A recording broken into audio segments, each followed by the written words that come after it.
Dynasty Football.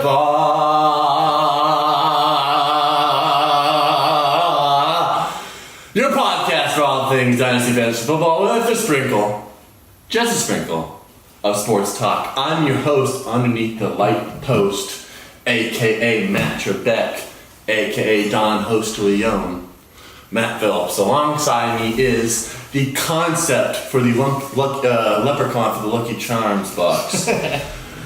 The unofficial fantasy guru, Scott Miller. What's up, Scott? The unofficial fantasy leprechaun guru, apparently. Yeah. You just do UFLG. UFLG. That sounds like LGBT. I'm good. We'll pass. Last episode we talked about the first round draft, or just the fantasy relevant players. We're going to continue on that process with the second and third round. So if you haven't seen that first round, please make sure you press that subscribe button. Watch that last video. Give us a like. Give us a thumbs up. We would greatly appreciate it. Scott, lead it off. All right, first fantasy relevant guy off the board in the second round. The Browns passing Saquon in the first. They grab Nick Chubb in the second. Carlos Hyde's value just goes down, down, down. I like it. I like it a lot. Yep, I think it's a great fit. He's a tough, physical runner. Put out there in the cold weather. Maybe not this year, but next year, he could really take over that backfield and do good things there. So I think it's a good fit. I love the direction in which that offense is headed, and I even like Hugh Jackson's offensive scheme. I think he has potential to be a top 20 fantasy running back, because I feel like for this season in 2018. I feel like he's with Hyde and Duke Johnson there. Yeah, I feel like he's gonna have a good chance. He's gonna get a good chance to get some touchdowns, and Baker Mayfield's not going to start right away, so he's probably going to run the ball a little bit more. So yeah, I like it. I'd love to see it, but I just feel like they're going to give the incumbents more of a role and then ease Nick Chubb into it.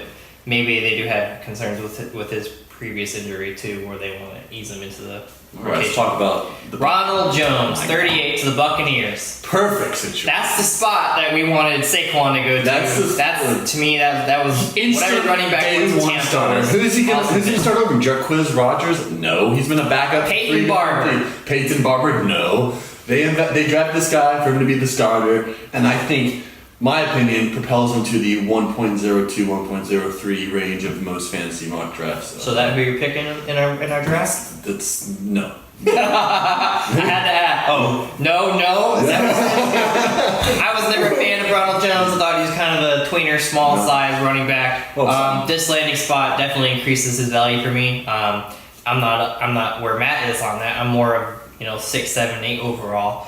But I was previously down at, he was mid-second round. I think Ronald Jones, barring an injury, has a chance to battle Saquon in terms of best fantasy of the year. Yeah, this landing spot, I can see it. And, that is given that they don't bring in a DeMarco Murray, C.J. Anderson, too. Oh, of course, not on wood. All right, number 40 overall. This one, as a Bronco fan, I love. Cortland Sutton goes to Denver, 40 He was overall. supposed to go to the Cowboys. I love it. He was supposed to go to the Cowboys. As a dynasty owner who doesn't own draft picks in the area which he's being drafted, I'm conflicted. This guy's conflicted over any Denver fantasy player, so just don't. If I can acquire him at a right This price. guy can try to get Henderson from me for like the longest. No more, and I'm glad you didn't take it. Yeah, I'm fine. So, anyways, for Cortland Sutton's fantasy value, that it really hurts it in 2018. I do think there'll be a secondary buying window, maybe next year or the year after, to get him much cheaper than he's going right now in rookie drafts. So, that being said, I'm probably not going to draft him this year if I own that 7-8 overall pick, which he's been going in. But I will be looking, next year or the year after to acquire Cortland Sutton, because he is my favorite receiver in this draft class. I do want to say that out of all the receivers, just like his body type is like what I favor the most out of the team. He's tall, has lanky arms. He's a former defensive back too, and he can jump up and get the ball, which is perfect in like goal red zone offenses. So I think that's perfect. Right, and then at 42 overall, we got not the first tight end, the second tight end off the board. So the Dolphins, Mike Gesicki. That's your guy. How do you feel about that landing spot? The Dolphins, I love it. I think it's good. I think if Ryan Tannehill can come back with his second torn ACL, it seems like they got his ACL injuries like every year. But right, I'd like to see this whole time. He blew up the charts in the combine. He ran at them ridiculously 4.5. People can't imagine he's 265 pounds and was a 4.5. You have to put a cornerback on him to really catch it. Well, they can't put a linebacker on him, so I think he has opportunities to get a lot of touchdowns, a lot of catches. Right, and then as we all know, that's Adam Gase, that's his offense. You have Julius Thomas in Denver, so I do think there's a lot of upside there in that scheme, and I had been a Dallas Goedert fan going into this. Mike Gesicki's not my tight end one. On to the next guy. Dallas Goedert went to the Eagles, though. Yeah, we'll get there. Lions take at 43 Kerryon Johnson. They pass on Geis. Geis is in a free fall. They take Kerryon Johnson, running back out of Auburn, at 43 overall. Previously, I think he was a late first, early second round guy. I think now, Lions being such a good landing spot, him going early in the draft with a pedigree, and he is a two-way running back where he can run it between tackles and catch out of the backfield. I think that propels him to a late first, mid first area. My only concern is going to predominantly a passing offense. They may pull him for blocking situations, so that's my only concern about him. Right, because they got Theo Riddick there, Yeah. so there is that too. But new scheme Lions, we don't really know what to expect there. Although they did retain the best name in football, Jim Bob Cooter. At 44, At 44 is a little bit of a surprise. The 49ers select Dante Pettis out of Washington. I don't know how much you watched into Dante Pettis. I looked into him. He's kind of like a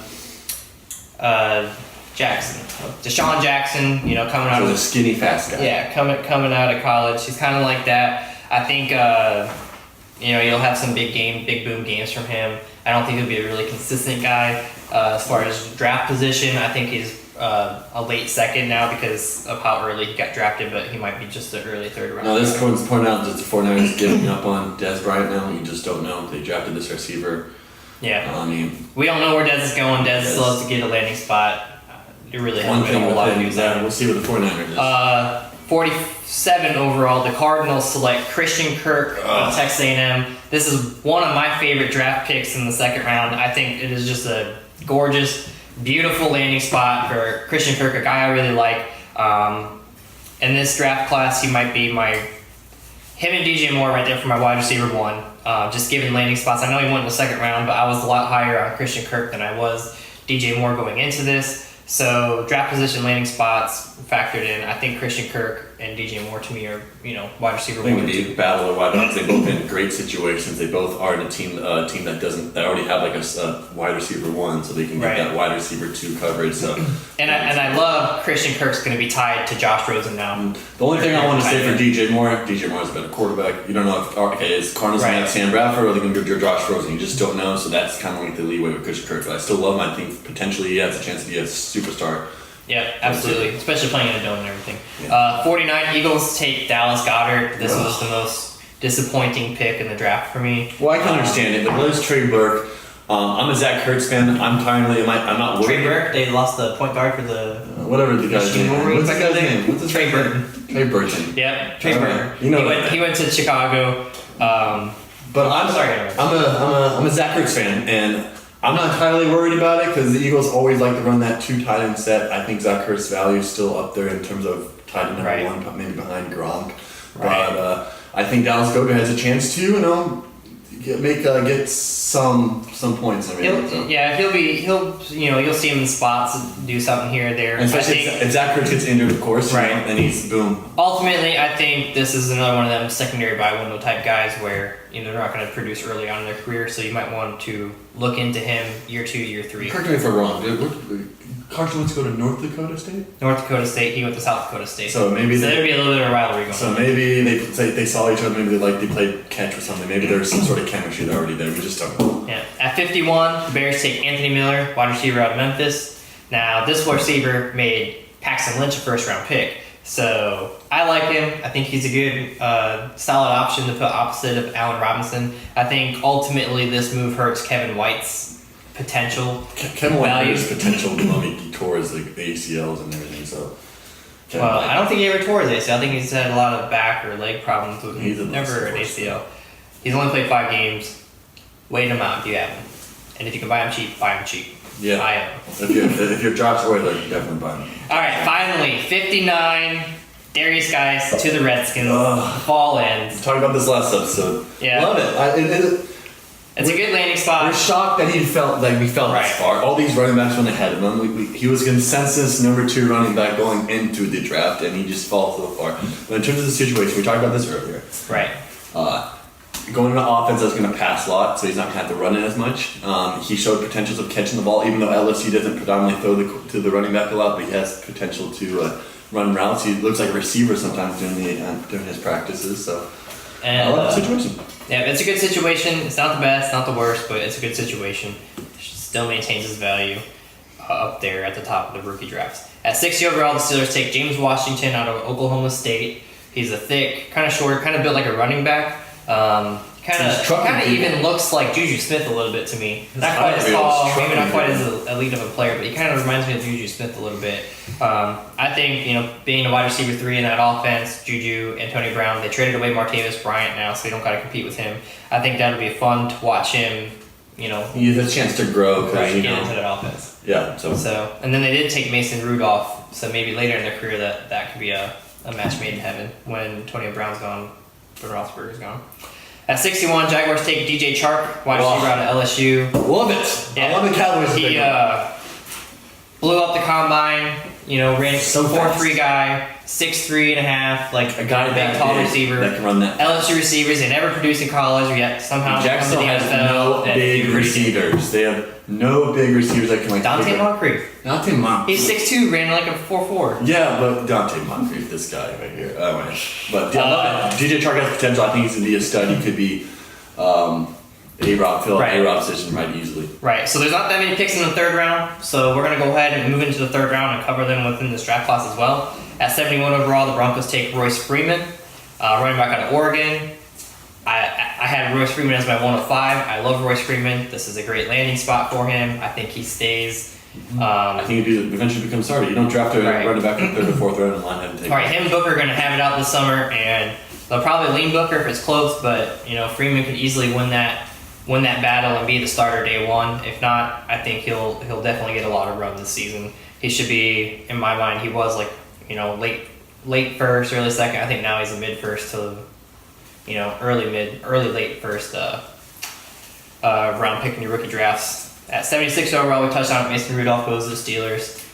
Great situations and one of the best. Right, not a bad flyer to take at the end of your drafts if Ben Roethlisberger. This tells me that the Steelers are expecting Roethlisberger to try either next year or maybe the year after that. Because you don't draft a quarterback in the third round unless they expect them to. At 81 overall, the Cowboys finally get their receiver. They take Michael Gallup, wide receiver at Colorado State. A little bit too late. Kind of wish they went tight end, but whatever. That's besides the point. He throws flashes. He's a flash. I'm a Cowboy fan. I look at this pick. I think he has potential. Okay. Yeah, has potential. And I do want to just run through the rest. There's only 3 more. The Ravens finally take Mark Andrews at 86 overall. So now you got Hayden Hurst and Mark Andrews together in the same roster Flip a coin. on the same year. I'm going to go with the cheaper guy. I think it's probably going to be Mark Andrews because he's the round pick. Hayden Hurst is the first round pick. So that's where I'm at on him. At 91 overall, the Saints take Traquan Smith, wide receiver out of UCF. Of course, receiver being tied to the Saints passing game with Drew Brees. His value is a lot of mouths to feed, though. Yeah, so. You might even see him go as early in your drafts as a late second, but I think he's more of a third rounder type pick in your drafts. And the last rookie relevant pick in the third round, the Houston Texans take Jordan Akins, UCF tight end. I don't know much about this guy. I'm gonna have to look into him. I'm guessing. I didn't even know UCF had a tight end. Right. So I thought Ian Thomas would have been the next tight end off the board, and he does go with the next, like 2 picks later to the Panthers in the 4th round. But for the purpose of this 3rd round, Jordan Akins going to the Texans. Well, they need tight end help, so right. It's wide open depth chart, so he's on a bad flyer maybe in the 4th round. Yeah, but anyways, that's been pretty good. That's our fantasy. Our fantasy relevant players in the NFL draft round 2 and 3. Let us know what you think. Always hit us up. Instagram, Twitter. My Twitter hashtag is mphillipsmcp. And I'm at Scott Euler 17. It's OYLER. Don't forget to follow us at Dynasty Pigskin at Dynasty Pigskin at Instagram and Twitter. I'm gonna borrow this piece of paper. No. I'm gonna do that. That was a lot of work. Don't forget to subscribe, guys. Thank you.